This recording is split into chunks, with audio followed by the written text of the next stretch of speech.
crianças seguem com a irmã Jaqueline para seu culto infantil, crianças até 8 anos, seguem com a irmã Jaqueline. Tá? Temos apoio também no berçário, a irmã Vânia está com as crianças ali no berçário, se alguém precisar de apoio.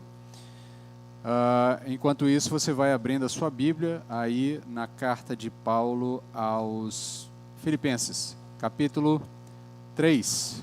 Nós vamos abrir o capítulo 3 hoje, vamos ver os primeiros versos, verso 1 até o verso 11 do capítulo 3, a fim de que a gente possa dar continuidade aí na nossa caminhada pela carta, onde nós estamos aprendendo, estudando aqui o que cada elemento da carta tem a nos ensinar sobre uma proposta específica, que é como encontrarmos felicidade, qual é o segredo do apóstolo Paulo para ele ser feliz, para ele encontrar alegria e contentamento, satisfação, mesmo em meio a tantas adversidades. Nós já vimos o capítulo 1, capítulo 2, vimos que o apóstolo Paulo já nos deu algumas orientações, algumas indicações de um caminho, e esse caminho passa basicamente por uma reformulação de prioridades, que é o que a gente vai ver nessa noite. Nós vamos ver como esse conceito vai continuar sendo trabalhado, a ideia de priorizarmos aquilo que de fato tem valor, e no tópico de hoje ele vai trabalhar em específico a priorização da comunhão com Cristo para encontrarmos a verdadeira alegria. Então, quero convidar você a abrir a sua Bíblia para acompanhar a leitura. Nós leremos o primeiro trecho aqui do verso 1 até o verso 11 e em seguida, então, nós passaremos a expor o texto. O apóstolo Paulo diz o seguinte: meus irmãos, quanto a outras coisas, alegrai-vos no Senhor. Para mim não é difícil escrever-vos as mesmas coisas, e isso vos dá segurança. Tomai cuidado com esses cães, cuidado com os maus obreiros, cuidado com a falsa circuncisão, porque nós é que somos a circuncisão, nós os que servimos a Deus em espírito e nos orgulhamos em Cristo Jesus, e não confiamos na carne. Se bem que eu poderia até mesmo confiar na carne. Se alguém pensa que pode confiar na carne, muito mais eu, circuncidado no 8º dia, da descendência de Israel, da tribo de Benjamim, hebreu de hebreus, quanto à lei fui fariseu, quanto ao zelo persegui a igreja, quanto à justiça que há na lei eu era irrepreensível. Mas o que para mim era lucro, passei a considerar perda por amor de Cristo. Sim, de fato também considero todas essas coisas como perda, comparadas com a superioridade do conhecimento de Cristo Jesus, meu Senhor, pelo qual perdi todas essas coisas.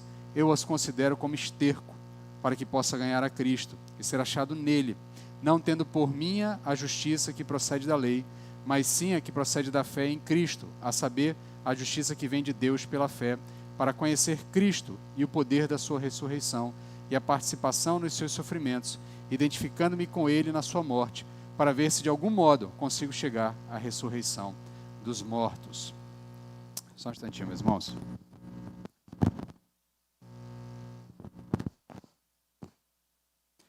Então, meus irmãos, como já temos visto há algum tempo, ao longo da análise da carta, ao longo da exposição da carta, o apóstolo Paulo vem trabalhando com os seus irmãos ali na cidade de Filipos, essa necessidade deles, mesmo em meio às adversidades, se manterem alegres, se manterem confiantes no Senhor. E a gente já viu aqui algumas chaves que ele vai apresentando ao longo do texto, que vai nos instruindo como nós podemos encontrar satisfação, alegria e regozijo, mesmo em meio a tantas adversidades. E o apóstolo Paulo experimentou muitas adversidades ao longo da sua caminhada, e neste momento ele escreve essa carta da prisão. Essa é uma das cartas que ele escreve da prisão. Existe um grupo de cartas que ele escreve, chamado de cartas da prisão, juntamente com Filipenses. Ele também tem a carta aos Colossenses e outras que estão ali dentro de um contexto, de um tempo em que o apóstolo Paulo passou preso em Roma, né? Eu já resumi a história várias vezes aqui, mas o apóstolo Paulo ficou preso pelo menos 2 vezes em Roma.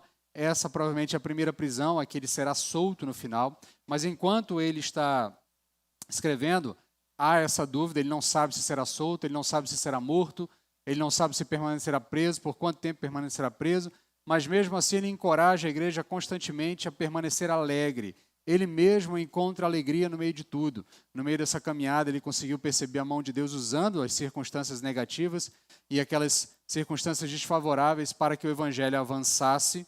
Então, em um processo ali de percepção da mão de Deus agindo, mesmo em meio ao caos, ele vê que por conta da sua prisão, o evangelho chegou até as portas da casa de César, até a guarda pretoriana, até ao próprio palácio imperial. Então, mesmo em meio às adversidades, o apóstolo vai enxergando as dificuldades. E ele faz aqui o tempo todo uma espécie de balanço, e aqui ele vai fazer vai dar uma de contador, vai fazer um trabalho de contabilidade, ele vai aqui fechar um balanço, vai olhar os prós e os contras daquilo que ele já experimentou, daquilo que ele já viveu, e vai ver o que de fato tem valor, o que de fato realmente tem algum tipo de valor eterno. Porque, no fim das contas, a vida cristã é uma jornada de alegria. Mas essa alegria ela pode ser facilmente roubada quando nós colocamos prioridades equivocadas numa escala de valores equivocada. Nós já temos chamado a atenção dos irmãos ao longo de outras mensagens, até mesmo das mensagens aqui em Filipenses, dizendo que o evangelho, a mensagem do evangelho, talvez a grande tarefa que ela realiza nas nossas vidas é reordenar a nossa escala de valores, é reordenar a nossa escala de prioridades, dando valor àquilo que de fato tem valor, reordenando os nossos afetos, colocando aquilo que tem que ser colocado no lugar certo. Então a nossa atenção passa a ser dada a Deus em primeiro lugar e ao próximo em segundo lugar, porque no fim das contas nós não fomos criados para viver em torno de nós mesmos, nós fomos criados para servir, nós fomos criados para viver para o outro, porque o próprio Criador vive assim. Eu já tenho dito aos irmãos em outros momentos que a Trindade ela é uma demonstração de como Deus não vive centrado em si mesmo. Muito pelo contrário. O Pai vive em favor do Filho, o Filho vive em favor do Espírito, o Espírito vive em favor do Pai, o Pai em favor do Espírito, o Espírito em favor do Filho, e essa dança eterna, como Agostinho vai usar esse tipo de expressão nos seus escritos, essa dança eterna que a Trindade vive desde todo o sempre, ela é replicada na criação.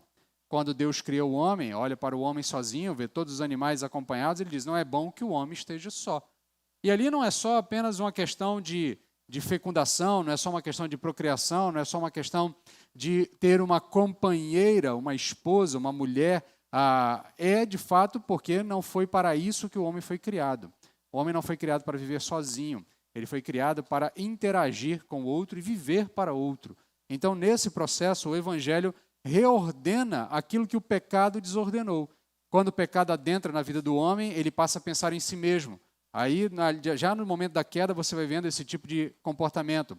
Quando Deus vai interpelar o homem, o que havia acontecido, por que eles haviam fugido, cada um vai colocando a culpa no outro, né? Então, cada um vai terceirizando a culpa. Isso vai mostrando que cada um está tentando se safar.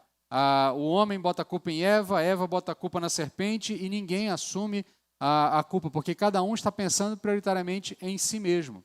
Não há ali um senso de companheirismo, muito pelo contrário, está cada um tentando resolver a sua situação. E isso é fruto do pecado. E isso vai progredindo ao longo da história. O homem passa a ser um ser definido pelo seu egoísmo, e o seu egoísmo vai definindo o seu avanço na queda.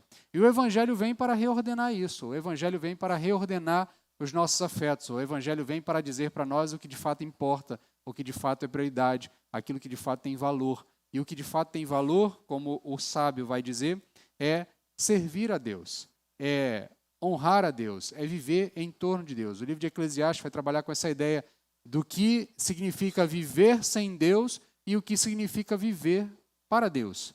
Então há ali um processo de comparação ao longo do livro e o autor vai finalizar dizendo assim, olha, de todas as coisas que eu experimentei, o que importa de fato é temer ao Senhor. Então a prioridade de nossas vidas sempre será colocar o Senhor em primeiro lugar. E aí o Jesus Cristo mais para frente vai condensar a lei já a partir do que Moisés já havia dito, se resumindo a lei em 2 grandes mandamentos, amar a Deus acima de todas as coisas e ao próximo como a nós mesmos. Então, nesse processo, o apóstolo Paulo continua trabalhando esse conceito aqui dentro da carta, e ele vai mostrar para nós, aqui usando a figura de um contabilista, ele vai fazer uma espécie de balanço ali da vida dele, e nesse processo de fazer o balanço de sua vida, ele vai fazer uma espécie de auditoria espiritual tentando ver o que de fato ele lucrou com o que ele tinha e o que de fato ele pode lucrar com o que ele recebeu ao longo da caminhada, especialmente a partir do seu encontro com Cristo Jesus. E a grande lição que ele nos apresenta é que o primeiro e mais crucial passo para a verdadeira alegria é priorizar a nossa comunhão com Cristo. E por que essa prioridade é tão vital? Paulo nos mostra que nós devemos priorizar a nossa comunhão com Cristo porque ela nos revela os verdadeiros valores, ele vai trabalhar isso do verso 1 até o verso 6, ela nos concede o privilégio de conhecê-lo ainda mais profundamente, conhecer a Cristo ainda mais profundamente, ele trabalha isso no verso 7 e no verso 9, e nela experimentamos a conformidade com Cristo. Nós somos conformados à imagem de Cristo no momento em que nós priorizamos a nossa comunhão com Cristo. Ele vai trabalhar isso no verso 10 até o verso 11. E essa vai ser a divisão que nós vamos seguir na análise do texto. Então, primeiro ponto, do verso 1 até o verso 6, a comunhão com Cristo nos mostra os verdadeiros valores. Meus irmãos, quanto às outras coisas, alegrai-vos no Senhor. Para mim não é difícil escrever-vos as mesmas coisas, e isso vos dá segurança. Tomai cuidado com os cães, cuidado com os maus obreiros, cuidado com os da falsa circuncisão, porque nós é que somos a circuncisão, nós os que servirmos a Deus em espírito e nos orgulhamos em Cristo Jesus e não confiamos na carne, se bem que eu poderia até mesmo confiar na carne. Se alguém pensa que pode confiar na carne, muito mais eu, circuncidado no 8º dia, descendente de Israel, da tribo de Benjamim, hebreu de hebreus, quanto à lei fui fariseu, quanto ao zelo persegui a igreja, quanto à justiça que é na lei, eu era irrepreensível. Então, aqui no início do capítulo 3, o apóstolo Paulo vai mudar o tom um pouco da sua palavra. No verso 1, ele finaliza encorajando os filipenses a se alegrarem no Senhor. É um tema recorrente na carta. A carta é chamada de Carta da Alegria, porque esse tema é repetido diversas vezes. E esse encorajamento não é apenas uma repetição, mas é um reforço. Tanto que ele diz que não é pesado para ele reforçar isso constantemente, mas é bom também para os filipenses ouvirem, porque aquilo trazia uma segurança para eles. Então, a alegria cristã, ele reitera, é comunitária. Ela está fundamentada no ato de a igreja estar unida a Cristo. Em algum momento, ele vai deixar isso muito claro. Tá? Esse encorajamento não é apenas uma repetição, mas é um reforço para que não permitissem que as prioridades erradas lhes roubassem a alegria.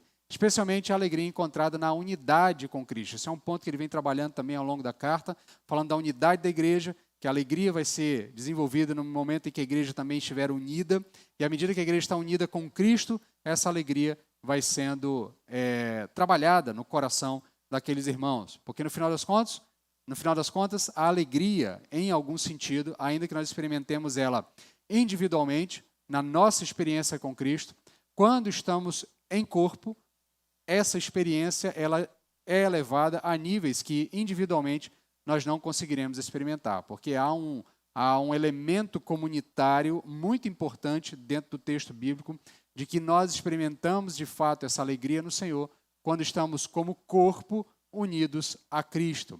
Mas aí no verso 2 ele subitamente muda de tema. Ele começa agora a apresentar uma certa indignação.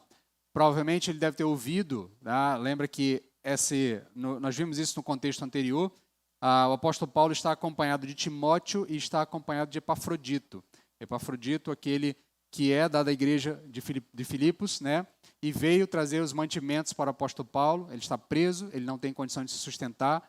Lembra que no mundo antigo, aqui no mundo do primeiro século, o Estado prende o indivíduo, mas o Estado não sustenta o indivíduo na prisão.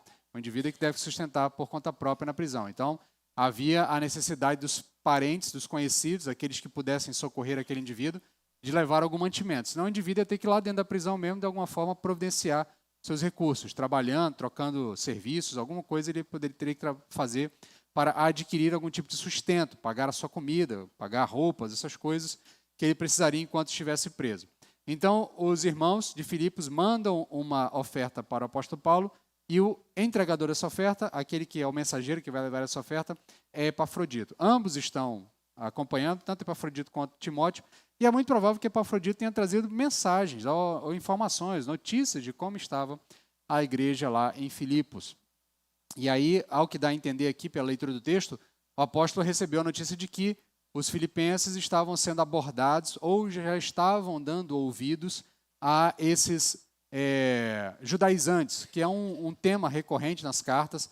esse grupo de cristãos que haviam se convertido ao cristianismo, mas ainda estavam tentando fazer uma espécie de junção entre cristianismo e judaísmo.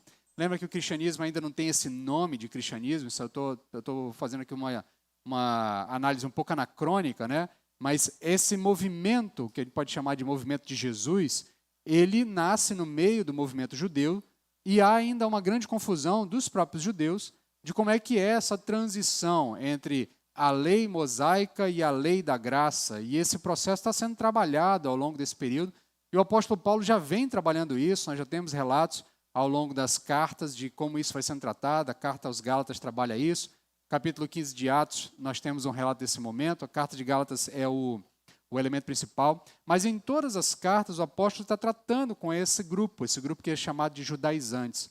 Esse grupo de judeus que haviam se convertido ao cristianismo e que entendiam que não basta o cristianismo, era necessário o cristianismo, a fé em Cristo, mais os elementos da tradição judaica. Aí vem circuncisão, vem guarda dos dias, guarda alimentar, guarda das festas e outros elementos que eram muito fortes dentro da tradição judaica.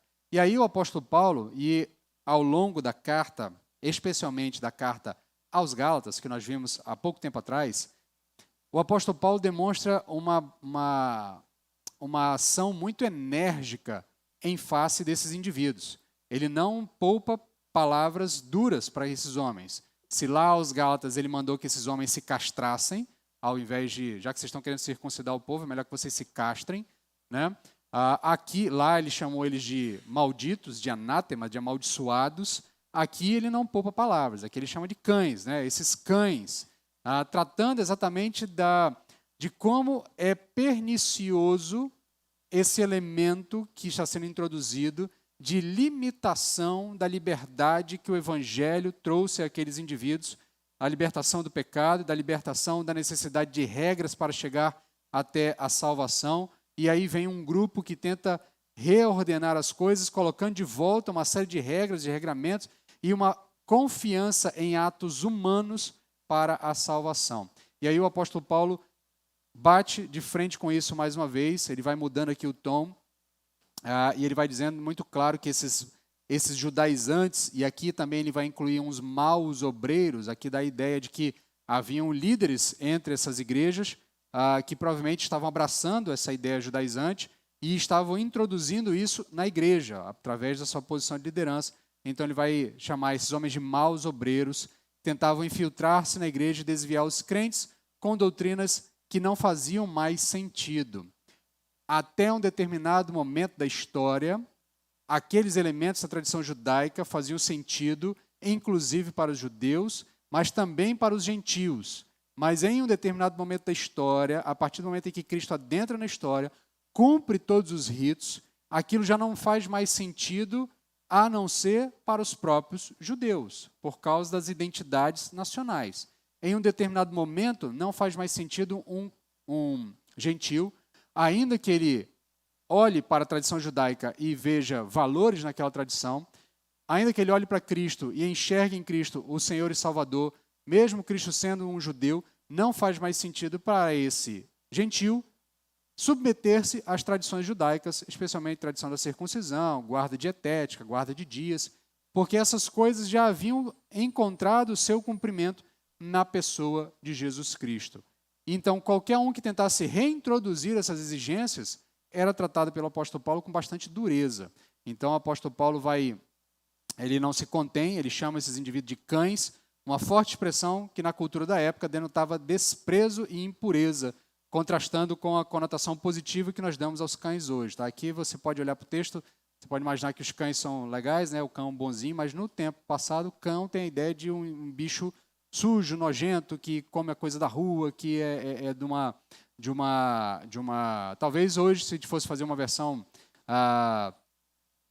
tradução na linguagem de hoje, super moderna, talvez aqui a melhor tradução fosse vira-latas, né? Esses vira-latas, né? E aí, mas até hoje vira-lata já virou modinha, né? O caramelo já está aí nas redes sociais sendo bem quisto aí, né? Então, em algum sentido, talvez a gente perca um pouco do peso daquilo que o apóstolo Paulo está tratando, mas o ponto aqui, ele quer dizer, olha, esses homens são desprezíveis. Esses judaizantes insistiam na necessidade da circuncisão e da observância da lei para a salvação, algo que já havia sido resolvido, tanto do ponto de vista do Concílio de Jerusalém, lá em Atos 15, como do próprio ponto de vista daquilo que o apóstolo Paulo já havia tratado com todas as igrejas às quais ele havia plantado. Lembra que o apóstolo Paulo aos Gálatas disse que o evangelho que ele prega é o mesmo, ele não vai adaptando o evangelho de acordo com a cidade, de acordo com a região. Então, o evangelho que ele pregou aos Gálatas é o mesmo evangelho que ele pregou aos Filipenses, que é a primeira cidade onde ele chegou, Filipos, é a primeira cidade que ele planta uma igreja. Então, aqueles irmãos em Filipos já estavam habituados com esta linguagem que é tratada lá em Gálatas, essa linguagem da liberdade em Cristo Jesus. No verso 3, o apóstolo Paulo faz uma declaração bastante contundente. Ele vai dizer o seguinte, olha, nós é que somos a circuncisão, nós que adoramos a Deus no Espírito, que nos gloriamos em Cristo Jesus e não confiamos na carne. O dilema aqui, o problema maior é que aquele que exige que o indivíduo se submeta às tradições judaicas, ele não está fazendo apenas por zelo à obediência que foi dada, da ordem que foi dada a Moisés. Ele está fazendo porque, de fato, ele insiste na ideia de que aquele elemento, ele é causador, ele é causa da salvação. Então, o indivíduo que é circuncidado pode ser salvo. O indivíduo que guarda o sábado pode ser salvo. O indivíduo que guarda a lei dietética judaica, não come a carne oferecida aos ídolos, não come o porco, não come os animais impuros, não come isso, aquilo, outro, esse indivíduo ele pode ser salvo porque ele se mantém puro nos rigores da lei. Contudo, o apóstolo Paulo vai deixar claro que esses elementos se concretizaram em Cristo e uma vez que se concretizaram em Cristo, não faz sentido mais exigir de quem quer que seja a obrigatoriedade da obediência desses elementos. E aí, então, ele vai fazer um contraste aqui, olha, nós é que somos a circuncisão, nós que adoramos a Deus no Espírito, nós que nos gloriamos em Cristo Jesus e não confiamos na carne. E ele vai definir aqui as verdadeiras prioridades da vida cristã.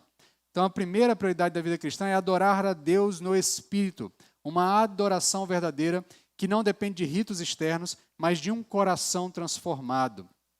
Ele já aponta para um conceito que está sendo trabalhado ao longo do imaginário judaico e, consequentemente, ele vai sendo transferido para o imaginário gentílico, à medida que as pessoas vão se convertendo e vão sendo doutrinadas nessa mensagem que já vem desde os profetas, ao que nós trabalhamos hoje pela manhã, esse conceito de que o coração do indivíduo vai sendo transformado pela ação do Evangelho, pela ação dessa mensagem de Deus, da revelação de Deus.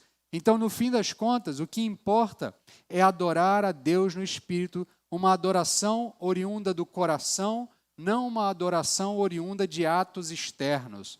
Ele trabalhou isso bastante na carta aos Gálatas, também trabalha um pouco na carta aos Romanos, também trabalha um pouco lá em Efésios, e aqui em Filipenses ele retorna a esse tema, porque é um tema caro. O que faz com que Deus aceite a nossa adoração não é o rito externo que nós fazemos, não é os elementos externos da nossa liturgia, seja ela uma liturgia cultualística, seja ela uma liturgia de trato com o corpo. Tá? Não é o fato de você se abster de alguma coisa, de você não fazer isso, não fazer aquilo, ou de você fazer uma marca específica no seu corpo, ou não fazer uma marca específica no seu corpo. Não é isso que vai definir se Deus vai aceitar ou não a sua adoração. O que vai definir se Deus vai aceitar ou não a sua adoração é a sinceridade do seu coração. É a sinceridade daquilo que está brotando do seu coração. Por que que Deus, a gente falou isso pela manhã hoje na IBD, por que que Deus não rejeita Davi, ainda que Davi tenha pecados, talvez, tão hediondos quanto os pecados de Saul, e Deus assim rejeita Saul, mas não rejeita Davi? Porque Saul tem um coração endurecido, Saul não se dobra diante do Senhor, Saul não se arrepende, enquanto Davi se arrepende. Davi tem um coração segundo a vontade de Deus. Davi entende os seus erros, se arrepende dos seus erros e encontra em Deus arrependimento para mudança de vida. Então, o que define o quanto Deus vai se agradar da nossa adoração é o quanto essa adoração é sincera e o quanto ela brota sinceramente do nosso coração e não apenas dos atos externos. Não é que os atos externos sejam irrelevantes, mas os atos externos por si só não tem nenhum valor se o ato interno não tiver no lugar certo. Então não adianta você se circuncidar se o seu coração não for circuncidado. Não adianta você guardar uma dieta alimentar se você não guarda o seu coração. E aqui há desses elementos de paralelo dentro do texto bíblico, né? Guarda o teu coração, porque é de lá que provém todas as coisas. E aí, nesse sentido, o autor bíblico, de uma maneira geral, trabalha essa ideia de que é do coração que provém este elemento que vai definir se a nossa adoração de fato é genuína. E o que de fato importa é adorarmos a Deus com uma adoração verdadeira, uma adoração no Espírito. A segunda coisa que o apóstolo Paulo vai chamar a atenção de que realmente importa é que nós, no fim das contas, nós só vamos encontrar algum tipo de satisfação se nos gloriarmos em Cristo Jesus, não em nós mesmos. O grande dilema também aqui dos atos externos é que os atos externos trazem a nós algum tipo de segurança, algum tipo de prerrogativa. Então, eu me circuncidei, ele vai falar disso aqui para frente, né? Fui circuncidado na data certa, 8º dia, guardei a lei, fiz o que tinha que ser feito, cumpri todas as regras. E, no fim das contas, o que você vai perceber é que o indivíduo, quando faz essas coisas, ele se sente no direito. Então, por exemplo, quem é pai, quem é mãe, aqui já teve a experiência. Você deu lá uma série de ordens para o seu filho. Quando ele cumpre todas aquelas ordens, ele se sente no direito de receber aquilo que, eventualmente, você prometeu. E se você não entregar por qualquer outra razão, ele vai dizer assim, olha, mas eu cumpri a minha parte. Eu fiz a minha parte do acordo. A parte do acordo não era eu arrumar meu quarto, eu fazer minha tarefa, eu dormir cedo, eu fazer as coisas. Então, por que é que eu não vou receber aquilo que me foi prometido? E o problema da lei é esse, porque o indivíduo, quando ele cumpre a lei, ele se sente no direito de exigir de Deus a salvação. Ele diz, olha Deus, por que é que eu não vou ser salvo? Eu fiz todas as coisas. Tinha que circuncidar, eu circuncidei. Tinha que guardar o sábado, eu guardei. Não podia comer determinada comida, eu não comi. Tinha que me abster de determinadas coisas, eu me abstive. Então, e aí? Como é que é? Não vou ser salvo? Como é que é essa coisa? Como é que funciona isso? Se eu cumprir as regras, eu tenho o direito, eu sou merecedor. Eu conquistei a minha salvação. E aí é o problema, porque o texto bíblico nunca trabalhou a salvação como algo conquistável pelo homem. A salvação sempre foi tratada como um ato gracioso da parte de Deus, um ato generoso, misericordioso da parte de Deus para indivíduos que não têm capacidade de se salvar. Então, nesse processo, inclusive a gente viu lá na carta aos Gálatas, qual é a função da lei. A lei ela serve como esse aio, como esse guia que nos leva à consciência de que por conta própria nós não podemos ser salvos, nós precisamos de um Salvador. Então, no fim das contas, nós não podemos nos gloriar em nós mesmos. Nós temos que nos gloriar somente em Cristo Jesus. O orgulho humano é vazio diante de Deus. E ele finaliza dizendo para nós não confiarmos na carne, recusar-se a buscar autojustificação por meio de esforços próprios ou de uma natureza que tenta, a partir de uma natureza pecaminosa, encontrar meios para se salvar. Então ele ilustra isso tudo, dos versos 4 até o verso 6, usando ele mesmo como exemplo. Esses 3 elementos aqui que a gente apresentou como as prioridades, adorar a Deus no Espírito, gloriar-se em Cristo Jesus e não confiar na carne, ele vai ilustrar isso agora, do verso 4 até o verso 6, usando ele mesmo como esse exemplo. E ele vai listando as credenciais dele, do apóstolo Paulo. Tudo que, segundo os padrões humanos, e especialmente os padrões judaicos, daria a ele motivos para confiar na carne e ser considerado justo. Então ele vai listar, ele vai dizer que ele foi circuncidado ao 8º dia, obediente à lei desde o nascimento, ele era da linhagem de Israel, ele é da tribo de Benjamim, ele é puro, ele é sem mistura, ele é de uma tribo nobre. E aqui é interessante porque, do ponto de vista da história de Israel, se você conhece aqui, breve resumo, né? Inclusive, se você não conhece, convido você a participar da Escola Bíblica Dominical, porque domingo que vem a gente vai entrar em 1 Reis, 2 Reis, e a gente vai passar por esses elementos. Mas aqui um breve resumo, aqui uma breve prévia aí da semana que vem.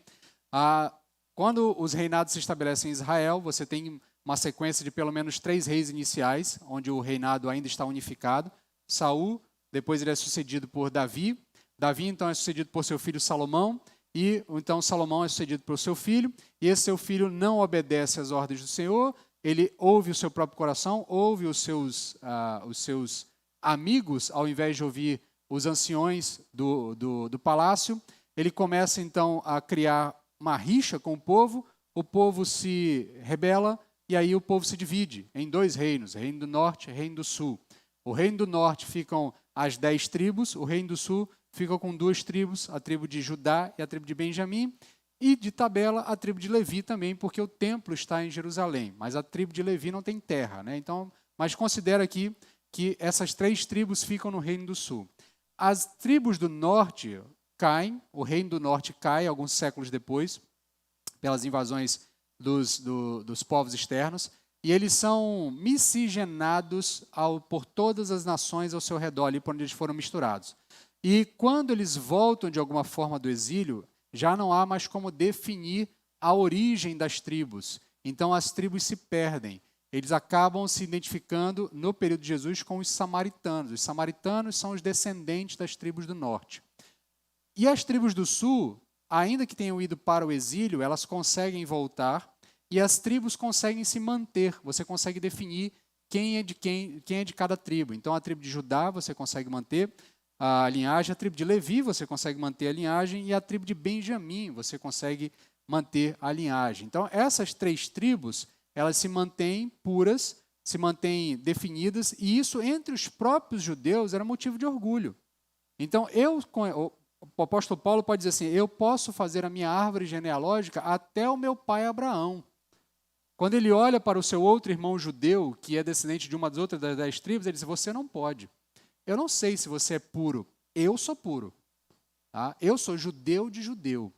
Eu sou israelita de israelita. Eu sou filho de israelita e eu posso traçar a minha linhagem até Abraão. Você não pode. Tanto é que os judeus tratavam os samaritanos como gente de segunda espécie. Aí tem o elemento lá da história de Jesus com a mulher samaritana, todos os outros eventos entre judeus e samaritanos, por conta disso, porque eles olhavam para os judeus, para os samaritanos, ainda que os samaritanos tivessem uma ligação histórica e genética com aquele bolo ali dos israelitas das tribos do norte, eles não podiam mais traçar a sua origem, porque já estavam muito miscigenados, e isso fazia com que os judeus olhassem para ele com um olhar de desprezo. E o apóstolo Paulo diz, olha, eu posso olhar para mim mesmo e dizer assim, eu sou puro, eu tenho pedigree, tá? Eu sou filho de judeu, eu tenho toda a minha linhagem traçada, eu sei exatamente quem eu sou. Por isso que ele vai dizer, eu sou hebreu de hebreus. Ele vai dizer que é de linhagem pura. E aí, dentro dos ritos religiosos, ele vai dizer, olha, eu sou fariseu. E o fariseu é, das seitas religiosas judaicas, a mais rigorosa, aquela que mais era zelosa do trato da lei. Inclusive, os fariseus surgem exatamente por conta do período em que você tem a saída para o exílio. Quando eles voltam do exílio, eles voltam com muitas dificuldades de readaptação, porque estavam fortemente influenciados pela cultura babilônica, pela cultura do período do exílio. E aí, nesse processo, você tem um movimento interno entre os judeus de restauração das suas bases de definição da tradição e da natureza e da identidade judaica. E esse processo dá origem a esse movimento, que vai se tornar aí um movimento político-partidário ao longo dos próximos anos ali, especialmente no período intertestamentário. E os fariseus são desses grupos o mais zeloso. Ele cria a regra para proteger a regra.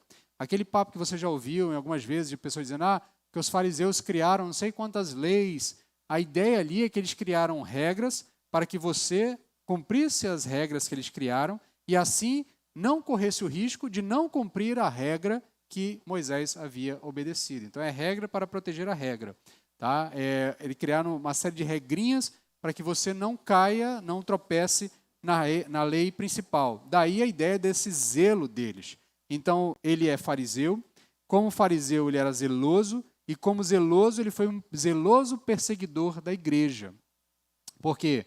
Porque na visão fechada e tolhida do apóstolo Paulo, de que a salvação era algo que ele merecia por conta da sua obediência, ele olha para a igreja e a igreja está apresentando um outro caminho para chegar a Deus, ele diz, isso não pode permanecer. Então ele zelosamente persegue a igreja.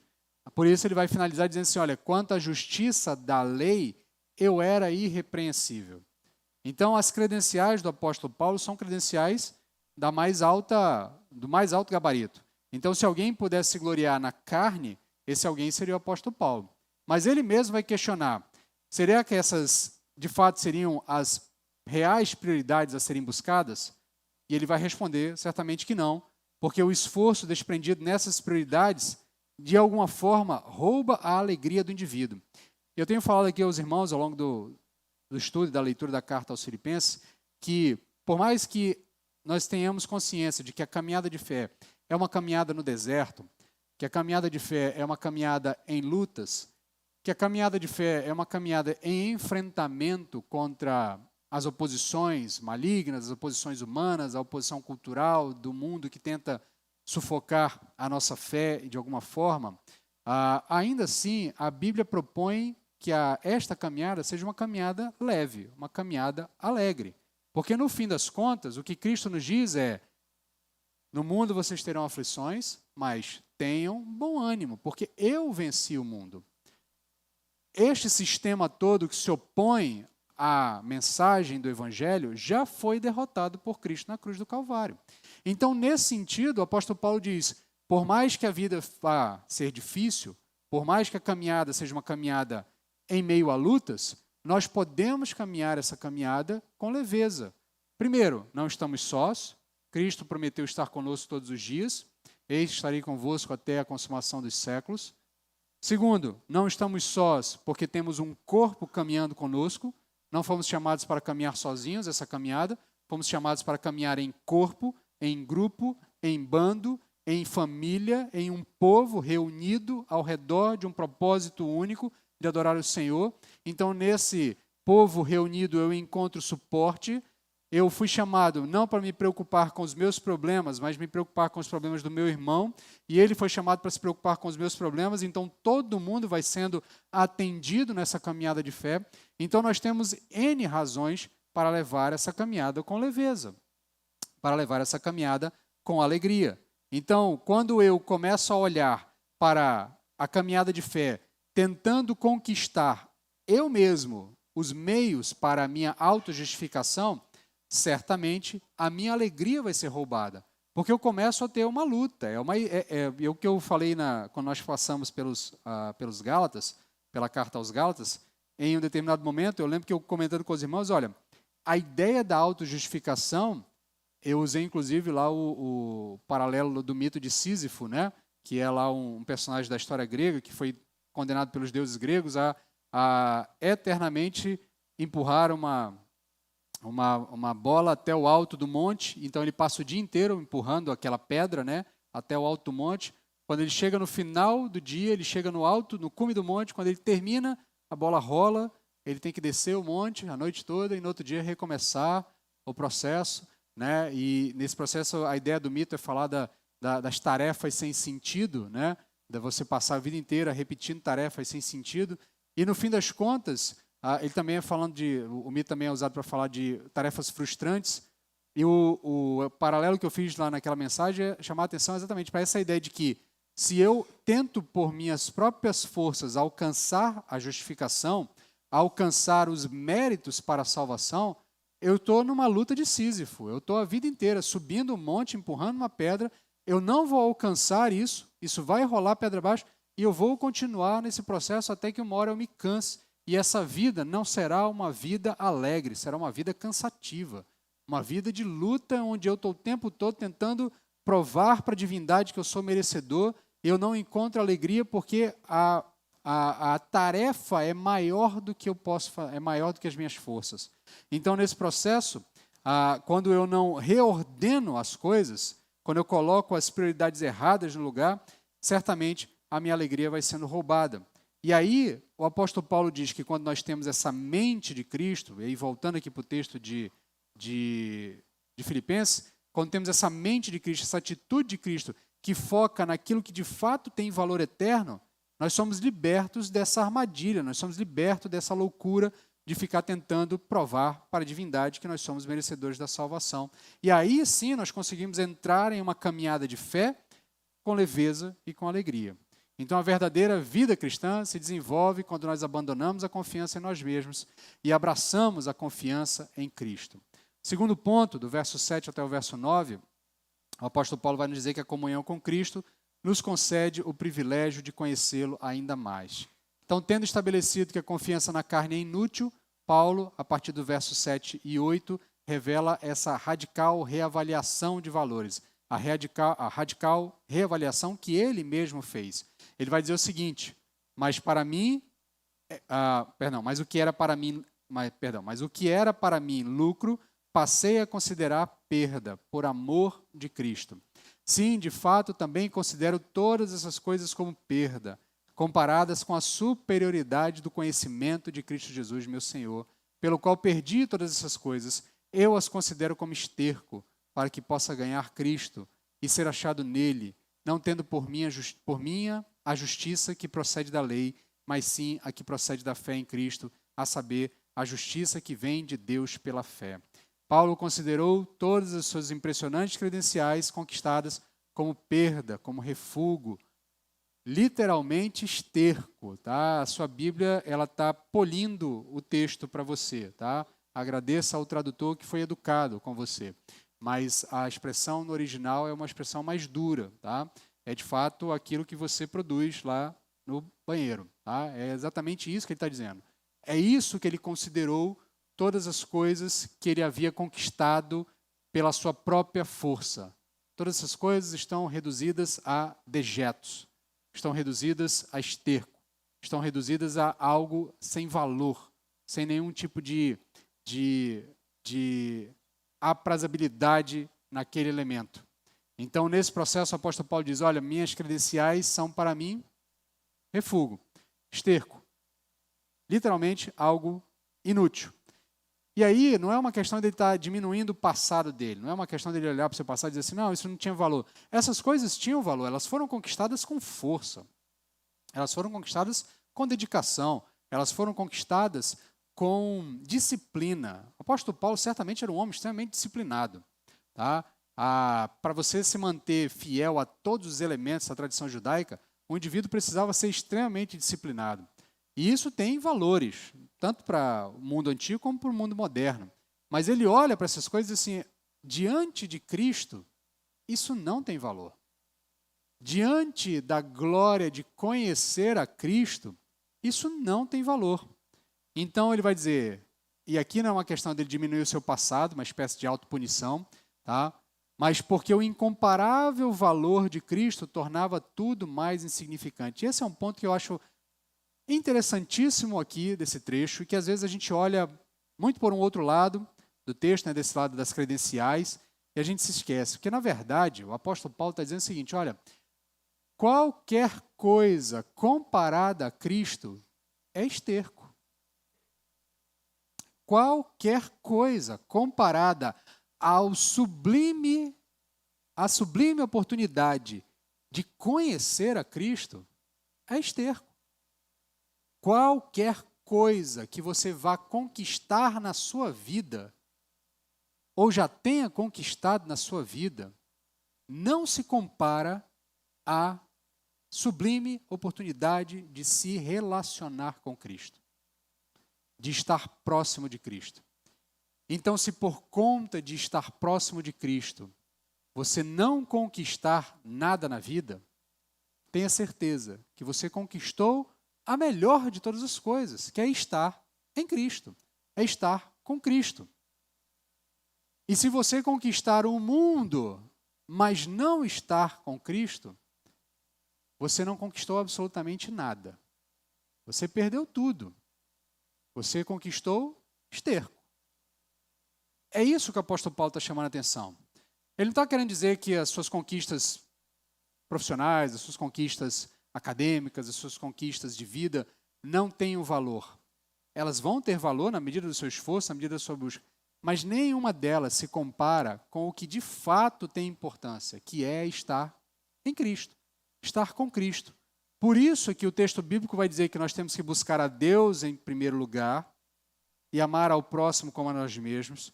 Ou ainda em outro texto, no Evangelho de Mateus, quando Jesus Cristo vai dizer, olha, busca em primeiro lugar o reino de Deus e as outras coisas serão acrescentadas, ou seja, as outras coisas receberão o seu devido lugar, porque no fim das contas o que importa é nos relacionarmos com Cristo. O incomparável valor de Cristo torna tudo mais insignificante. Por isso o apóstolo Paulo redefine as suas prioridades. E aí, a gente precisa entender o que é esse sublime conhecimento de Cristo. Não é, obviamente, um conhecimento intelectual, é um conhecimento de intimidade, de vivência, de convivência diária. Tá? O cristianismo é Cristo. Se você se diz cristão e não se relaciona com Cristo diariamente, você ainda não entendeu o que é cristianismo. A salvação é conhecer a Cristo, não intelectualmente. A salvação é conhecer a Cristo intimamente, pessoalmente, como alguém com quem você se relaciona constantemente. O próprio Cristo, no Evangelho de João, vai dizer o seguinte, capítulo 17, verso 3, na oração sacerdotal: e a vida eterna é esta, que te conheçam a Deus, o único Deus verdadeiro, e a Jesus Cristo, a quem enviaste. O valor da vida e o valor de uma vida alegre está no fato de você conhecer a Cristo, o Cristo enviado por Deus. Não é tolo aquele que dá o que não pode conservar para ganhar aquilo que não pode perder. O ditado popular vai dizer que não é bobo, não é tolo aquele que abre mão daquilo que ele não pode manter para receber aquilo que de fato ele não pode perder. Quando Cristo diz que se alguém ganhar o mundo e perder a sua vida, se alguém ganhar o mundo e se afastar de Deus, perde a sua vida, porque no fim das contas você não ganha absolutamente nada, o que ele está nos dizendo é isso. O que importa é nos abraçarmos com Cristo, o que importa é nós nos relacionarmos e termos comunhão com Cristo. Essa troca, essa priorização do conhecimento de Cristo traz duas grandes bênçãos. Primeiro, a de ser encontrado nele, ele vai falar isso no verso 9, e depois receber pela fé a justiça que Cristo nos concede. A justificação nos é dada mediante a fé é em Cristo Jesus. Enquanto nossas próprias justiças são como trapo de imundício, e aí uma referência a Isaías 64:6, perdão. Cristo, que foi o único justo, imputa a sua justiça a nós pela fé.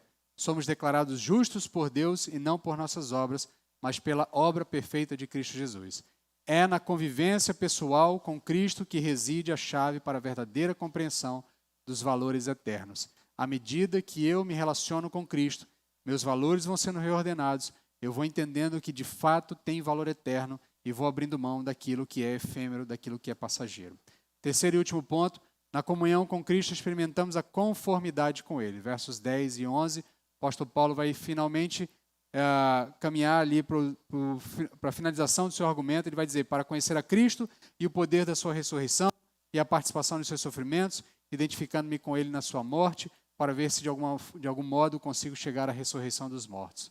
Finalmente, Paulo nos mostra que a comunhão com Cristo não é um fim em si mesmo. Ela é um princípio de uma jornada. E aqui é um ponto interessante. Você não se relaciona com Cristo como um fim em si mesmo. Você se relaciona com Cristo em um processo de ser amoldado à imagem e semelhança de Cristo. A ideia aqui é que, à medida que nós andamos mais e mais com Cristo, nós imitamos o seu comportamento. Nós refazemos os seus passos. Nós repetimos as suas ações. Nós começamos a interpretar o mundo como Cristo interpreta. Então, o apóstolo aponta aqui 5 aspectos dessa experiência. Primeiro, uma experiência pessoal para o conhecer. Segundo, uma experiência poderosa e o poder da sua ressurreição. Tá? Terceiro, uma experiência pesarosa, dolorosa. Ele vai dizer experimentarmos a comunhão dos seus sofrimentos. E aqui é um ponto interessante, porque, de alguma forma, já tenho chamado a atenção dos irmãos, nós somos enganados por um falso evangelho que tentam vender para nós com a ideia de que o evangelho é uma rota de escape para o sofrimento, como se nós não fôssemos enfrentar dificuldades, como se você não fosse enfrentar as dores das perdas, as dores das derrotas, as dores dos afastamentos, as dores das dificuldades do dia a dia. Você vai enfrentar essas coisas. A diferença é que essas coisas não abalarão a sua esperança, porque a sua esperança não está calcada nessas coisas. A sua esperança está calcada em Cristo, que já venceu todas essas coisas. Então, nesse sentido, quando nós passamos por sofrimento, em algum sentido, nós também nos lembramos que o nosso Senhor, para que tivéssemos essa confiança eterna, passou por sofrimentos. Então, dentro do texto bíblico, há uma espécie de valorização desse processo de nos assemelharmos por Cristo também na experiência de sofrimento. Então, o apóstolo Paulo olha para os seus sofrimentos e diz: olha, se eu estou preso, sofrendo, o meu Senhor, para que eu pudesse ter vida eterna, experimentou muito maior sofrimento. Então, se de alguma forma eu me aproximo do meu Senhor pela experiência dolorosa e passo a ter comunhão com Ele nos seus sofrimentos, eu entendo mais do meu Senhor, e à medida que eu entendo mais do meu Senhor, eu conheço mais o meu Senhor. Na experiência de sofrimento, quando nós olhamos para o nosso Senhor, nós reconhecemos mais da sua ação por Ele em nossas vidas, nós percebemos mais o quanto Ele precisou passar para que pudéssemos ter paz com Deus. Ele também fala de uma experiência participativa, conformando-me com Ele na sua morte, a ideia de nós vamos nos conformando com Ele à medida que nós somos transformados pelo ato da sua morte vicária, que nos permite a justificação. Tá? E ele finaliza uma experiência preciosa para, de algum modo, alcançar a ressurreição dos mortos. Então, com essa troca e perda de prioridades mundanas, Paulo ganha muito mais. Se ele perde a vida, ele ganha a vida eterna, a ressurreição dos mortos. E aqui é óbvio que ele está falando do momento derradeiro, no momento em que Cristo voltar e todos nós seremos reunidos com Ele. Quero finalizar aqui fazendo aqui umas aplicações e umas chamadas a ações práticas para as nossas vidas. Tá? Como é que a gente pode traduzir isso tudo para o nosso cotidiano? Primeiro, reavalie as suas prioridades todos os dias. A cada manhã, ao acordar ou em algum momento do dia, pergunte-se o que realmente tem valor eterno para mim nesse momento. O que de fato está na minha vida, está pautando a minha agenda, está pautando os meus planos, o que está pautando a minha vida nesse momento, isso tem valor eterno? Os valores eternos que eu aprendi de Cristo, ou que eu recebi de Cristo, estão moldando as minhas escolhas? Isso obviamente significa dedicar tempo intencional à leitura da Palavra de Deus, porque é lá que Ele vai revelar os valores eternos, permitindo que essa leitura redefina os seus valores. Significa também conscientemente abandonar a tendência de confiar nos seus próprios esforços, talentos ou conquistas para se sentir-se digno ou completo. Em vez disso, confie em Cristo para guiar seus passos e ser a sua força. Segundo, busque intimidade com Cristo em cada decisão. Conhecer a Cristo não é apenas saber sobre Ele, mas ser como Ele. No dia a dia, isso significa e se manifesta em orações mais profundas, não apenas em lista de pedidos, mas conversas genuínas com Ele, em suas alegrias, em suas lutas e seus planos. Tem uma ilustração que as pessoas costumam usar, pregadores costumam usar sobre a oração. Eu acho ela interessante, porque, de fato, involuntariamente nós agimos assim, né? Nós tratamos a oração como um processo de uma linha de mão única, né? Então, eu falo, e não espero que Deus me dê algum tipo de retorno. Porque talvez, no fim das contas, o nosso ceticismo de uma tradição mais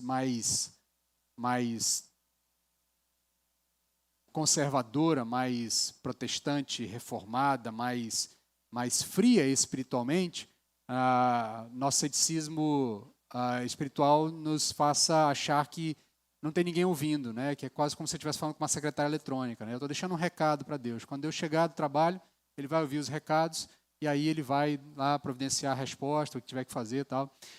Nós não somos estimulados a ter a ideia de que em todo momento em que eu estou orando, eu estou fazendo como o autor de Hebreus nos disse, eu estou entrando no trono da graça. Eu estou entrando diante do Senhor dos exércitos. Eu estou me apresentando diante do Criador e estou falando diretamente com Ele. Eu não estou falando com um intermediário. Eu não estou falando com alguém que vai passar o recado para Ele. Muito pelo contrário, Ele está me ouvindo. Né? Por isso que o autor aos Hebreus vai dizer, se adentremos com ousadia diante do trono, onde encontraremos graça e misericórdia. Então as nossas orações precisam ser mais profundas, não apenas listas de pedidos. Eu já disse, eu entendo os irmãos que costumam orar antes de dormir, e aí de vez em quando dorme enquanto ora, e aí depois vem com aquela desculpa, não, eu dormi nos braços do Pai. Você dormiu porque você está orando quando está com sono, quando você deveria estar preparado, alerta para a oração, porque talvez você tenha deixado a oração para ser a última coisa do seu dia, e aí o seu dia é cansativo, você chegou cansado. Por isso você precisa reordenar a sua agenda, precisa reordenar as suas prioridades. Se a oração é de fato uma prioridade, coloque-se em um momento em que você possa de fato dedicar-se àquele momento de oração. Não apenas cumprir uma tabela, fiz os meus pedidos, coloquei na mão de Deus, seja o que Deus quiser, deixa eu dormir, cuidar da minha vida. que não funciona assim, tá? É óbvio, Deus entende as nossas limitações, mas nós não podemos ficar no elemento superficial. Você já tem condições de compreender que oração é muito mais do que isso, tá? Então, orações mais profundas para buscar intimidade com Deus, uma obediência imediata, tá? Quando o Espírito Santo te convence de algo, haja, tá? Faça. Quando seu coração for convencido de um pecado, abandone o pecado. Quando seu coração for convencido de uma mudança, mude, tá? Transforme, deixe que o Espírito transforme a sua vida. Então, a obediência imediata, isso também demonstra a sua intimidade com Deus sendo desenvolvida. Tá? Se é para perdoar, perdoe. Se é para compartilhar algo, alguém compartilhe. Se é para se afastar de uma tentação, se afaste. Tá? Obedeça a ordem que o Espírito tem a você. Isso demonstra que você está cada vez mais íntimo está mais íntimo com Cristo. E também um desapego diário. Tá? Olhe para as coisas que o mundo valoriza, sucesso, bens, status, e pergunte: isso está me aproximando ou me afastando de Cristo? Essa é uma pergunta que a gente precisa fazer, tá? Essa é a pergunta que o crente precisa fazer para todas as decisões da vida. Isso está me afastando ou me aproximando de Cristo? Essa é a pergunta que define se você vai trocar de emprego, se você vai estudar determinada área, se você vai para determinado lugar, se você vai fazer isso, isso está me aproximando ou me afastando de Cristo. Porque no fim das contas, o que importa é estarmos em comunhão com Cristo. Então, pode ser a melhor oferta de emprego que for, mas se ela lhe afastar de Cristo, ela não é boa para você. Pode ser a melhor oportunidade da sua vida, mas se ela vai lhe afastar de Cristo, ela não é boa para você. A resposta já lhe foi dada. Essa é a pergunta que o crente tem que fazer para absolutamente tudo. Isso está me afastando ou me aproximando de Cristo? Porque o apóstolo Paulo olha para suas credenciais e diz assim: isso é esterco. Se nós não tivermos a capacidade de olharmos para os eventos e dizer: olha, isso vai me afastar de Deus. Se vai me afastar de Deus, então isso é esterco. Se nós não tivermos essa capacidade, a gente está brincando de ser crente. Terceiro, abraça a jornada da conformidade com Cristo em todas as circunstâncias. Essa transformação, ela precisa ser real, ela precisa acontecer. Confie no poder da ressurreição em suas fraquezas.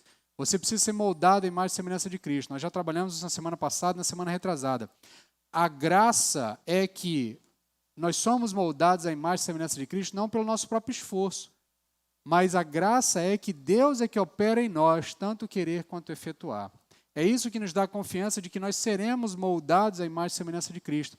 Não porque depende dos nossos próprios esforços, mas porque Deus, por graça e por misericórdia, há de atuar no nosso meio. Mas você precisa abraçar essa caminhada, você tem que parar de lutar com essa caminhada. Você foi chamado para ser moldado à imagem e semelhança de Cristo. Agora, enquanto você lutar contra isso, o processo vai ser mais demorado, vai ser mais moroso, vai ser mais difícil. Entendeu? Confie que aqueles pecados que você acha que nunca vai conseguir vencer, eles serão vencidos, porque não depende de você. É Deus quem opera em você, tanto o querer quanto o efetuar. Então, isso nos dá a segurança de que nós chegaremos ao destino, nós chegaremos ao final dessa jornada, moldados à imagem e semelhança de Cristo. Esteja disposto a sofrer por Cristo.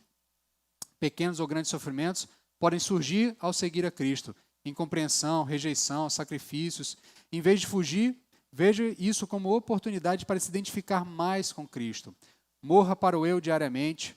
Viva com os olhos na eternidade. Lembre-se que essa vida é passageira. Suas ações hoje, elas certamente vão estar moldando a sua percepção sobre a realidade. Elas são moldadas pela sua percepção da realidade, da eternidade.